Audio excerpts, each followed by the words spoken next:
नमस्कार दोस्तों। और जैसा कि अगर एफसीआई की एग्ज़ाम अगर आप लोग नहीं दिए हैं, जो लोग दे दिए हैं वो अच्छे खासे मेंस के लिए प्रिपरेशन करें। अगर कोई दिक्कत होती है तो बिल्कुल हमको संपर्क करें। और जो लोग नहीं दिए हैं, एक क्वेश्चन भाई साहब बैटल से कहीं न कहीं किसी न किसी शिफ्ट में देखने को मिल रहा है। जैसा कि मैं एसएससी में बताया था कि कोई न कोई क्वेश्चन आपका जो है आपका राष्ट्रपति से या फिर उपराष्ट्रपति से या फिर जज से एक क्वेश्चन बन रहा था। सेम पैटर्न ऐसे एफसीआई भी फॉलो कर रहा है कि कोई ना कोई क्वेश्चन एक बैटल से एक एक दो पॉइंट वो रख रखा है। जैसे कतर से हो गया, तो एक दो कतर के जो भी आपका हाल ही में हुआ था फीफा वर्ल्ड कप, उससे एक दो क्वेश्चन वो टारगेट कर रखा है, घूम फिर के वहीं पे आके क्वेश्चन रोक रहा है। सेम क्वेश्चन एक बैटल से भी आ रहा था। हमने सोचा पूरा बैटल का ही एक शॉर्ट में जल्दी से वीडियो बना दिया जाए, आप लोग को भी आसानी रहेगी फटाफट देखने में। ठीक है, तो सबसे पहले मैं देख लीजिए, फटाफट नोट करिए, ध्यान से सुनिए। मैं अपना ईयरफोन आई थिंक लगाया नहीं हूँ, लेकिन आई थिंक मेरी आवाज़ आपको आ रही होगी। देखिए, फटाफट सुनिए। The first battle of Panipat जो हुआ था 1526 ईस्वी में हुआ था। 1526 में किसके किसके साथ हुआ था? वो था बाबर और लोधी डायनेसिटी के बीच। ठीक है, बाबर और लोधी डायनेसिटी के बीच हुआ था वो पानीपत प्रथम 1526। पानीपत सेकंड आइए। पानीपत सेकंड आपका 1556 ईस्वी में Akbar and king of Delhi, उसका ना किंग ऑफ दिल्ली उस टाइम कौन होता? हेमू, 1526 ईस्वी में। इन दोनों लोगों के बीच में ये पानीपत युद्ध सेकंड 1556 में हुआ था। ये एक क्वेश्चन था मेरे वाले शिफ्ट में, आई थिंक याद नहीं आ रहा, लेकिन मेरे वाले शिफ्ट में पानीपत या इन दोनों में से एक क्वेश्चन था। पानीपत थर्ड की बात करें तो 1761 में था। 1761 ईस्वी में मराठा और दुरानी एम्पायर के बीच हुआ था। इन दोनों लोग के बीच में ये पानीपत थर्ड 1761 ईस्वी में हुआ था। ठीक, नेक्स्ट में चले तो खानवा। खानवा आपका है 1527 ईस्वी में हुआ था। खानवा खानवा का जो युद्ध हुआ था वो आपका 1527 ईस्वी में हुआ था। ठीक, अब 1527 ईस्वी में किसके किसके बीच हुआ था? 1527 ईस्वी में ये Timurid force of Babur, Babur एक लीड कर रहे थे उसको उस समय, और उस सेना का नाम क्या था? तिमुरिद। ये दोनों लोग ये लीड कर रहे थे तिमुरिद को। और वो लीड कौन कर रहा था? अकबर अकबर साहब, Babur, sorry sorry sorry, Babur lead कर रहे थे। और राजपूत को कौन लीड कर रहा था? राणा सांगा साहब। ठीक है, राणा सांगा उसको लीड कर रहे थे। और इधर से तिमुरिद आपके कौन थे? बाबर के जो है लीड कर बाबर लीड भारत बाबर कर रहे थे। उन सेना का नाम क्या था? तिमुरिद था। ये 1527 ईस्वी में खानवा का युद्ध हुआ था। घाघरा की देखा जाए तो 1529 ईस्वी में किससे किसके बीच? मुगल का जो था किसके अंडर में? बाबर के अंडर में काम कर रहे थे। बाबर के अंडर में ये युद्ध लड़ रहे थे। और ये सल्तनत अब बिहार सुल्तान नसरत शाह, इन दोनों के बीच में ये जो है घाघरा की युद्ध 1529 ईस्वी में हुआ था। अब तालीकोटा की युद्ध 1565 ईस्वी में हुआ था।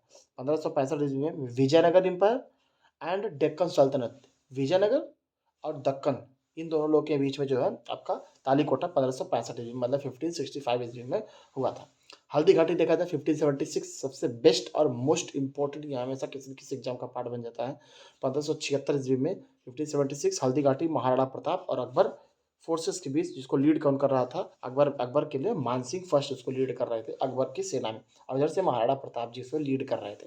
ठीक है, प्लासी का युद्ध देखा जाए तो 1757 में 1757 1757 ईस्वी में हुआ था। ईस्ट इंडिया कंपनी के बीच हुआ था। रॉबर्ट क्लाइव इसको लीड कर रहे थे। और यहाँ पे नवाब ऑफ बंगाल सिराजुद्दौला, हाँ, Sirajuddaula and his French troop, इन दोनों लोगों के बीच में ये लड़ाई हुई थी। फिर से रिपीट करता हूँ, ईस्ट इंडिया कंपनी जिसको हेड कौन कर रहा था? Robert Clive. और जो नवाब ऑफ बंगाल जो आपके कौन थे? सिराजुद्दौला साहब, Sirajuddaula and his French troop, इन दोनों के बीच। अभी इन दोनों के बीच में बताऊंगा, ईस्ट इंडिया कंपनी और फ्रेंच के बीच भी एक लड़ाई हुई थी, वो दोनों में बताता हूँ आपको। ठीक है, 1 सेकेंड। नेक्स्ट में आते हैं तो बक्सर का युद्ध। बक्सर का युद्ध 1764 मतलब 1764 ईस्वी में जो है ब्रिटिश ईस्ट इंडिया कंपनी, जिसको लीड कर रहा था हेक्टर मुनरो, और जो है कंबाइंड आर्मी थी। कंबाइंड आर्मी थी, तो लोग मीर कासिम जो थे, नवाब नवाब बंगाल, नवाब अवध और शाह आलम, ये तीनों की कंबाइंड आर्मी जो है मिलके इस युद्ध को लड़ रही थी बक्सर 1764 का। ठीक है, 1764 ईस्वी में ये तीनों की कंबाइंड आर्मी जो है लड़ाई लड़ रही थी। ब्रिटिश ईस्ट इंडिया कंपनी, इसको लेट आउट करा था हेक्टर मुनरो, और उसको जो है कंबाइंड आर्मी थी मीर कासिम, नवाब अब बंगाल, नवाब अवध और ये आपके शाह आलम, ये सबकी कंबाइंड आर्मी मिलकर जो है लड़ाई को लड़ रही थी। हालांकि जीता तो इसको ईस्ट इंडिया कंपनी नहीं था। ठीक है, वांडीवास का युद्ध हुआ था 1716 में वांडीवास का युद्ध हुआ था। 1760 1760 फ्रेंच और ब्रिटिश के बीच हुआ था। इन दोनों लोग की अलग लड़ाई हुई थी। जिसमें ब्रिटिश जीत गया था। सिंपल सी बात, आपको पता ही होगा, नहीं पता था ब्रिटिश जीत गया था अपने आराम से। तराइन फर्स्ट 1191 सबसे मतलब क्या ही बताया जाए। गुरदीस गुरीद इसको लीड कौन कर रहा था? मोहम्मद गोरी। और हमारे जो सबसे बेस्ट थे पृथ्वीराज चौहान साहब, जिनकी तो बात ही निराली है। धोखेबाजी किया मोहम्मद गोरी, कुल 15-16 बार आक्रमण किया। मतलब इतनी बार छोड़ देने के बाद भी उनको एक बार वो बंदा नहीं छोड़ पाया। मतलब क्या बताया जाए, कोई बात नहीं।